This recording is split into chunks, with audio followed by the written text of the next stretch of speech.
what's up guys? Joe Dobby here with the deck profile for you of BT10. Yo man, I know I'm a purple player, but the highest win rate I have so far actually at the first week of BT10 is with Blue Flare. I know people have kind of been iffy on the deck, so here's my list, and I've tested two versions of the list, and this is what I ended up with after testing both. I hope you guys enjoy, so we'll get started. So for the eggs, I'm actually playing one copy of Bukamon and then 4 copies of the new Babydomon in BT10. So Bukamon is a super simple card. All this guy does is he trashes the bottom Digivolution card of one of your opponent's level 4 lower Digimon when attacking. Babydomon is cool because when attacking once per turn, if your Digimon, if your opponent has 2 or more Digimon in play, you can draw 1. So really decent draw power. I don't have access to Upamon, which is why I run it the way I do. But honestly, I've never felt that I needed the Upamons.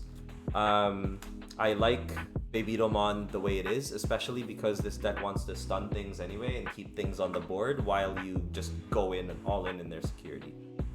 For the rookies, we're running 4 copies of Gaussmon. So this Gaussmon, you may play a level 4 Digimon card with Blue Flare and its traits from your hand, unsuspended without paying its memory cost or play cost.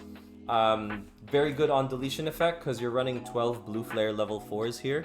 It allows you to kind of speed up the deck and play a little bit faster than usual. So I do like that. It compensates for kind of like how slow the deck would be versus like just the natural, like how slow the deck is naturally. It's a pretty slow deck apart from the searches, the insane searches that you get. So 3 copies of Madoki Beatamon here. Love this card. Just handles memory, takes care of memory boosts, any ways your opponent can gain memory. So Minervamon, you can kind of deal with it with Madoki. 3 copies is pretty good there.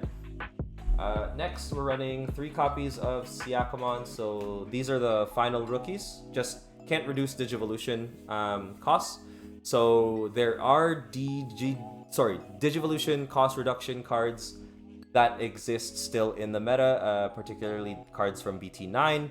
And if you happen to have a locals that likes Bloom Lordmon, that's gonna be a thing. So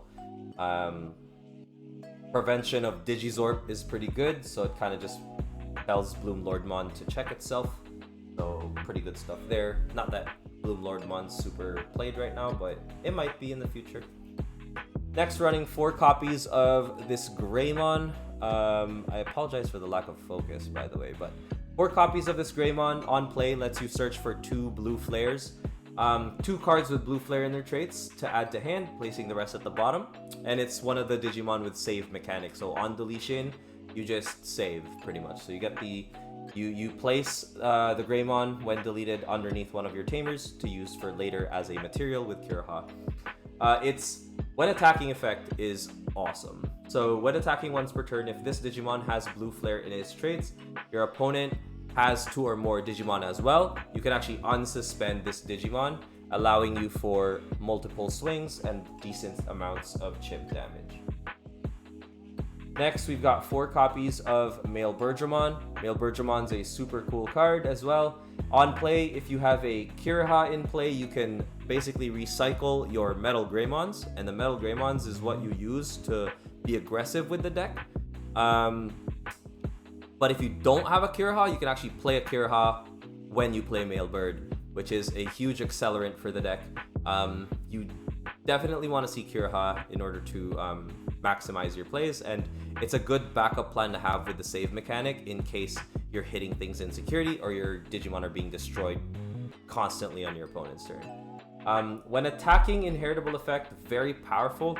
If your opponent has 2 or more Digimon on the board, they actually get stunned, so they can't attack or block until the end of their opponent's next turn. And Male Birdramon also does have save, which is a very good thing. I underestimated how good Dekardramon is, but when used well, Dekardramon is crazy. So Dekardramon, 5 cost to Evo, to play, 2 cost to Evo, on play draw 1. Then you can draw 1 for every Digimon your opponent has on the board. So from 1 to however many. So Decordramon at minimum will draw 1 with no Digimon on the board, and if your opponent does, you'll get to draw a minimum 2 at least per Digimon. On deletion, it's also save, and all turns while your opponent has 2 or more Digimon in play, you get another 1k DP, which is pretty awesome. So you can protect your stack a little bit better that way. So I find that pretty important. You don't want to overextend and start throwing materials underneath things though, because you can't really recycle them besides save.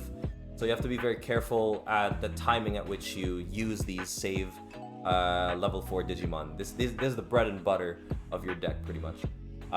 You've got Kumamon here, just a single copy. I find that I have no issues with seeing this dude. So the 1 copy is fine. And honestly, if I don't see him, it's not my win condition. So I'm chilling. You may digivolve this card from your hand onto one of your tamers, just basically for the lethal swing. And when digivolving, you actually trash 1 Digivolution card from the bottom of one of your opponent's Digimon. So that's a pretty good interaction there, mainly used for lethal only, so not much to worry about. And my tech for the deck is 2 copies of this starter deck Greymon. I find him pretty useful because inheritable security attack +1, and Greymon, just the name Greymon, is a use for Digicross materials for Metal Greymon in Blue Flare. So you can use basically any Metal Gray and you'll be any Greymon and you'll be good. And I chose to use the one with security attack +1. If you want to be funny, you can choose the black one with blocker as well. But you're not going to need blocker if you're going to be stunning board states like crazy. So red one's better. Next, the main win condition, number 1, Metal Greymon. So this has material save 2, which means when this Digimon's deleted, you can take up to 2 Digivolution sources and throw them underneath one of your tamers. On play, the Digimon gets rush, so the entire stack gets rush for the turn. Even if you digivolve over Metal Greymon, it'll still have rush. And if you digicrossed, up to 3 of your opponent's Digimon that has the same or fewer Digivolution materials underneath can get stunned. So at the very best, you can stun 3 Digimon that have at least 2 Digivolution sources, because when you cross, you're adding a Greymon and a male bird with Metal Greymon, so at least you can be stunning those things, which is pretty good. And yeah, this is insane, because then you can reduce the cost of the play cost as well by 4 with both Digimon, male bird, and Greymon. And then it'll be a 3 cost with rush, and if you use this Greymon specifically, you'll have security attack +1, which is awesome. So pretty good stuff. Love it. Next, we've got 4 copies of Decker Greymon. Decker Greymon allows you to protect your Metal Greymon stack. In addition to that, because of Armor Purge, that's why. In addition to that, its on play and when digivolving effect is you can actually add a Digimon card with Blue Flare in its traits and place it underneath this Digimon. And then if Decordramon, so the level 4, is actually underneath the stack, you can stun one of your opponent's Digimon so they can't attack or block to the end of their next turn. Digicross 2 with Metal Greymon and Decordramon, so it reduces the play cost down to 5. So ideally, you're focusing the Decker Greymon to protect and digivolve for 2 over Metal, choking your opponent to the least amount of memory possible. Or you're digivolving into a 4 cost over a level 4, and you can still add Decordramon or any of these level 4s and reap the benefits for next turn. Armor Purge is also good because when you purge into a Digimon with save, like a level 4, it just goes underneath the tamer and you can use it again later. So lots of lines of play in this deck, and you know, the more practice you get, the easier it will be to see these lines. It's a little bit more complicated than I thought it was gonna be, but it's very rewarding in that regard. It feels very Purple in a sense of like managing your resource, understanding your lines versus specific matchups. Not so much memory manipulation or deletion, but just being able to navigate through specific matchups and knowing what to do with your resources and how to handle it best. So it feels purplish in that way. Also, the control factor of controlling the board state through stunning is also kind of like purple. It just doesn't delete outright, which is kind of cool. Running 4 copies of Kiriha, the main tamer. Start of your turn, set it to 3. Your turn, when you would play 1 Digimon with Digicross requirements, you can suspend Kiriha to actually add sources from tamers and use those Digimon underneath tamers as materials. So main tamer, very good card. It's not a must-see, actually. Funny story, you don't actually absolutely need to see this like the other red tamer. So I think this deck is just good. 2 copies of Sojo. So start of your turn, if your opponent has a Digimon with no Digivolution sources, +2 memory, easy. You can start at 5 with Kiriha, which is amazing. And when you attack with a blue Digimon, you may suspend this tamer to trash up to 2 Digivolution sources from the bottom of one of your opponent's Digimon. So the beauty about Sojo is trashing 2 is trashing half of a level 6. So you're trashing the egg and the level 3, and then they have a level 4 and a level 5. If you Digicross into the Metal Greymon, you're adding at most a two level 4s. So either Greymon and Mailbird.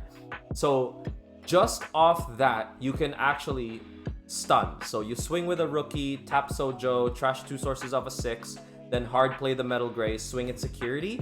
When Digicross, because it's the same amount of sources, once again, you can actually stun that level 6 with 2 sources underneath, which is really good. I call it Sojo, yeah.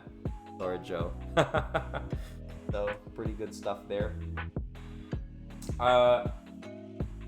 1 copy of Ice Wall, Team Ice Wall. All of your opponent's Digimon gain when attacking, lose 2 memory, and then it's just a hammer spark from security. So just gain 2 memory off that, so decent. Next, I'm running 2 copies of Forbidden Trident. So Psychmon and the like are hindrances to Digicross mechanics. So if you can kind of trap your opponent or force them into Digivolving over it or swinging into your security, great. If not, Trident Revolver makes my Metal Greymon a 10k swing that can actually bounce a level 3 Digimon for the turn, which is really good. It's also only 1 cost to play. And with Sojo, with all the memory gainers that I have, it's pretty easy to trigger. Another good thing about it is if you Forbidden Trident into Gaussmon, your Gaussmon's gonna be 3k DP. You can crash into a rookie and bounce another rookie, and then Gaussmon will trigger its on deletion effect, which is super cool. Next, running 2 copies of the Howling Memory Boost. Once again, strip source, delay +2 memory, and you can actually stun a different Digimon from the Digimon that you stripped, assuming that that Digimon that you choose to stun has no Digivolution sources. So very good stunning, and sets you up for a potential clapback when you get your memory through Howling Memory Boost. Next, running 4 copies of the Blazing Memory Boost. It's insane. So 5 cost, expensive, but main effect, reveal the top 6 cards of your deck, add 2 cards with Blue Flare. Yes, you can add Blazing Memory Boost because there's Blue Flare in its traits everywhere. And if you don't have a Kiriha? Oh no, you can straight up just play a Kiriha from among them. You don't necessarily have to have it or not have it. You can just straight up play Kiriha if from them among the revealed cards without paying its cost, which is pretty awesome. And then delay, gain 2 memory. So it allows you to get it's basically a draw 2 and play 1 best case scenario, which I think is insane. It's a draw 2 and play 1 tamer, so huge value.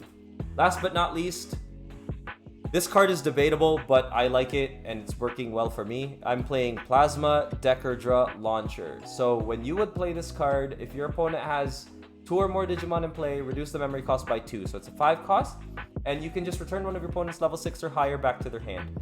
I am personally never gonna play a bounce effect that bounces with this much memory cost unless it's a level 6, because this deck cannot deal with most level 6 Digimon unless I am stunning them. So if I have a Digimon that has a bunch of sources and I just can't get it low enough to stun, this is gonna come in clutch for 5 memory. But what I like about it more is from security, it's just bounces absolutely anything. So it plays itself from hand for the perfect situation that I want it for, but it also bounces anything and everything, which is why I played 2. It actually clutched me against Crossheart 2 games out of a match, which is kind of feels bad for the opponent, but at the same time, it just hit it. But yeah, so that's the deck. Main lines of play, honestly, you want to see as many pieces in your hand as possible. You can be patient with the plays. You don't necessarily have to start swinging, have to start digicrossing, have to start doing anything. However, it is advantageous to immediately have a thick body on the board like Decordramon if you can do it, especially if you're going second and you just have the pieces, because you have an armor purge piece that will stick and keep attacking and stunning things until they deal with it. And when they deal with it, hopefully you have a Kiriha by then, and when armor purge triggers, you'll be hitting Metal Greymon, which could material save its sources, or you'll be hitting any level 4, which will also be saved underneath the Tamers for next plays. Test it out, enjoy it. I hope you guys like the profile. Thank you so much for watching. Sorry for the video quality. I'm actually doing this right after the stream as per request and interest by the viewers. Follow me on Twitch, y'all, and peace. Bye.